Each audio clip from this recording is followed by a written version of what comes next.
Une mère de famille et ses enfants, ou cet homme traînant derrière lui un caddie, réduit en miettes quelques secondes plus tard. Des images de vidéosurveillance qui prouvent que ces traversées extrêmement dangereuses sont commises par des profils très variés. Des infractions devenues un réel problème de société. Ça fait des années qu'on s'attaque à ce problème justement de ce qui est d'intrusion sur les voies, de ce qui est mauvais comportement au passage à niveau. Des années qu'on investit énormément au niveau des campagnes, au niveau des mesures techniques qu'on prend. Et on constate que ces mauvais comportements ne diminuent pas, ou très peu. Et en tout cas, on constate qu'il y a toujours le même nombre de victimes. Une étude menée par Infrabel révèle que 14% des Belges admettent avoir circulé illégalement le long des voies au cours de ces 6 derniers mois.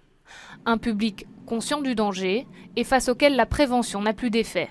Alors au-delà de la nouvelle campagne de sensibilisation, la police passe à la répression. Ce seront des amendes administratives qui pourront aller jusqu'à 150 € certainement. À Bruxelles, il ne reste que 5 passages à niveau.